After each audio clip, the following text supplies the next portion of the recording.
9 years ago, I sat in the classroom of Howard University, studying to get my master's in social work.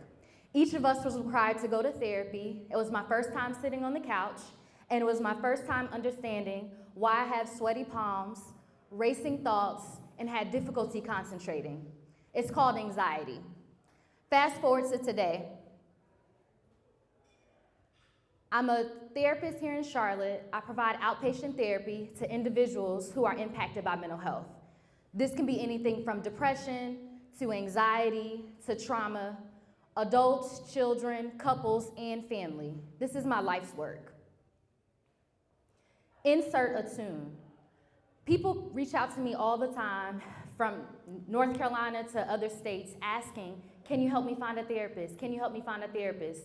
They know that I've dealt with my own anxiety, and they know that I practice currently. I was thinking to myself, what if there was a way for people to immediately access therapists, right? What if there was a way that they can log into their phone, reach out to someone, and get that help that they need? The problem that we're solving is access. Right now, for those of you who are not familiar with mental health, there are a lot of web-based platforms, but not a lot of mobile platforms that can help you get connected. This is also about affordability. As a therapist in private practice, I have to budget for marketing. There's a percentage of my money that has to go to getting my name out there and getting clients on board. So with Attune, this was a way that I was hoping that could be affordable for therapists to be able to market the services that they have. We're trying to address the stigma. Within the mobile app, you can message the therapist directly with that privacy. It's a cost-effective digital platform, and it's a way to increase accessibility for therapists. Prior to developing this mobile app, I did a survey of therapists asking how do they market, and I also reached out to folks asking if they wanted to seek services, where would they go? Did they know about the local therapists in their area? Did they ask a friend? Did they go to a community resource? Value proposition. I'm hoping that this will increase retention for therapists. There is something about sitting in front of a stranger and then getting the person to come back, right? When we think about comfort and safety. But also I was thinking about a right fit. Some of our competition includes Talkspace, BetterHelp, and Therapist Directory. One thing that I know about Talkspace, I used to work for them, and when you log in and you use Talkspace, they choose the therapist for you. One thing that's different about us is that the client is able to choose their own therapist. Our business model. Right now, Attune is free to all the users, so people searching for a therapist, you can use the mobile app for free, and our business model is based on a 3-tier plan where therapists pay a monthly subscription. Where are we now? We launched February 1 of this year in this space, ironically enough, and since then we've had a little over 1,000 users and a fluctuation between 12 and 24 subscribed therapists. We've also participated in RVA Pitch Labs, a pitch competition in Richmond, Virginia, as well as 1 Million Cups and Women in Health Tech pitch competition. Growth opportunity. I'm really looking to expand into university student health centers. I work with some therapists that work on university campuses now, and I know the ratio is really limited, the amount of people searching for, the amount of students they have at colleges versus the amount of therapists they have on board, as well as local and state Department of Health, hospital systems as well. The team is myself. Like I said, I'm a mental health therapist, and also Kia, who does our marketing and branding. Really, I need mentorship, an engineer, so I paid a guy to build the app, so I'm really looking to get an engineer on board, and really just need to validate security. So in order to get people to buy in, they need to know that it works, that they can trust this process, and so I'm looking at how can I help get that third-party validation that's necessary. Thank you.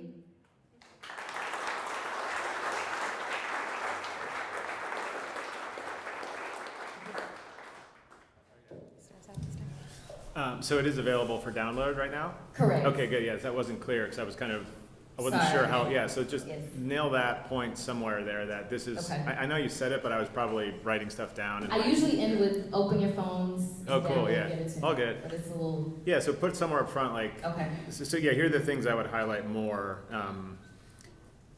the fact that you worked at a competitor Talkspace is interesting. Like yeah, that kind of got me. So again, like the common theme for me and all these things is like, I'm a distracted, like, quasi ADHD investor, entrepreneur, thinker, fast mover, anxiety driven thinker too, right? So I'm going to hear things and I'm always looking for the hooks, right? So what are the hooks? The hooks are you worked at a competitor, you're in the space, and I don't know, like those things you didn't nail those parts of the dive. You got there eventually, but I think if you move those up further in the beginning of your pitch, then I'm just like, okay, let's talk about the product, right? Yes, in these 5-minute pitches, again, really hard. Hook early and get the early stage investor mindset, because that's where I'm coming from, right? I'm a venture investor. I want to put $500,000 in your company. Let's get to the conversation that's around like, what are we going to build, right? What is that MVP going to teach us? And then when we get those learnings, how are we going to make the product better? Absolutely. Right? We call that, like, this isn't my term, but we call it BITLO, BTLO, build, test, learn, optimize, right? That's your job as a seed funded CEO of a tech company. Right, either fail and shut it down, or scale and go. Right. So hopefully scale and go. Yeah, I'm talking also to the general room on that, but that's like what I would always want to see. Like, let's get to that conversation. If we stay up in abstracted idea land, like seed investor never turns into a check. So this is weird because my wife's a psychologist, and we talk a lot about this problem. So as I'm sitting here, I'm like, wow. So that means you like it. I think I like it, yeah. The thing I wanted to hear more about is, you're talking about, like, I loved how you hit value prop early, right? Access, affordability. Then you introduce the patient-provider construct. Okay, cool. So again, I'm familiar with this idea because my wife and I have probably talked about it maybe 10 or 20 hours in our lifetimes. And so I was like, better screening of psychologists or therapists, better screening of patients. Like, there's a front-end efficiency thing your product brings, and then you mentioned better retention. So absolutely. I would just get tighter on, like, those are part of the value prop for both patient and provider that you're trying to prove out. Right. And just getting really tight on that language and just saying it, just rinse and repeat on that idea. Because most people who have not used, mental health professionals would just be like, oh, isn't this just like I get a referral and I show up and I find it? No. Right. This is different than finding a primary care doc. Right. So getting to those ideas, and that's hard, I don't have the answers for you. Me neither. Would get me closer, but you'll figure it out. And then the next step slide, this is more of just a mechanical thing. Like, I like that you got there. Again, same point I made earlier, like, I raised 500, here's what I'm gonna do with it. Just break it down, even if it's like 100, 200, 100, 100, right?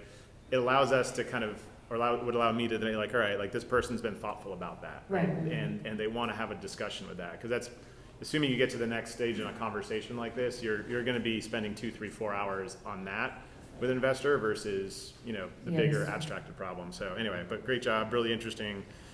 Seems to be a huge gap in the market, so it's cool. Yeah, and the university space as well. I was just reading a story literally yesterday about universities and colleges are making this almost part of freshman onboarding now, like mental health assessments. But the ratio is 1 to 1,500. Yeah, so right, so there you go. Anyway, so really interesting idea. Thank you. I love the idea too, and I'm familiar with the fact that there are a number of competitors in the space, so I really like that you focused on the university and have a college student now and understand exactly what you're talking about. So that, I wondered when I came today, okay, are you going to deal with that piece, that there's a lot of competition and yet there's still a huge gap in the marketplace. So I think the fact that you're differentiating yourself by going there with the university is great. I would love to hear that earlier. Okay. Yep, moving it up so that I get that right away. I go, okay, here's the problem. I know that there's this huge problem in mental health that we don't have enough access to any services. So I want to know, where are you going to focus? Because it's such a huge need. Where are you going to focus? So you had that and bringing it up. I love your experience, your confidence.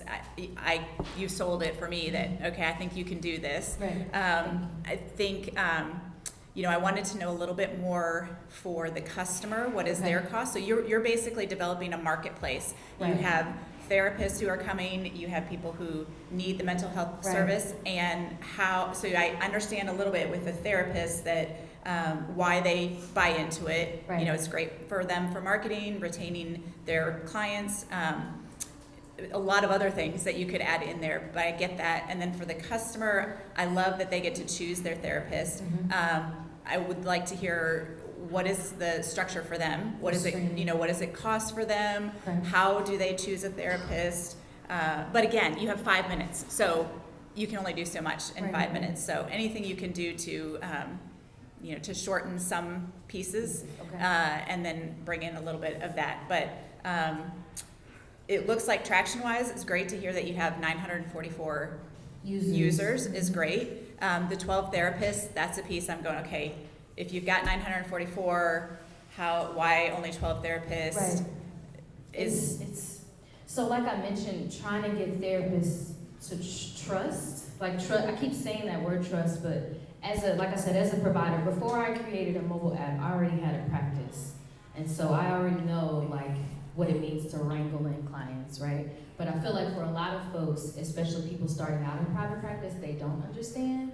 And so there's this gray area around how much money should I put into marketing? Should I pay for this monthly subscription to market here? Or you know what I mean? Right. And then there are quite a few providers too who feel like I'm not gonna use social media to include ads. And so there's this disconnect because in school, we're not taught about marketing. We're talking about how to connect with people. And so I think the conversation around advertising needs to happen more for us as providers, but it's not happening right now. Okay, yeah, that makes a lot of sense. And that's a difficult thing, being at the early end of any innovation, which is where you're at. Right, because people are looking yes, but you're not the first. So that's a good piece. You're not the first. People are starting to get used to this. I think that will come. The therapist getting used to having to market themselves and get comfortable doing it, doing therapy online. It'll come. So yeah, great job. Thank you. Yeah, just one last comment on the retention side. I would want to, and this is getting super into the weeds on the product, but I would want to see your ideas as a therapist, right? You're your best focus group, right? Absolutely. And there's always risk in building the product for you because you might be an outlier in the therapy world, but let's just assume you're not, you're representative.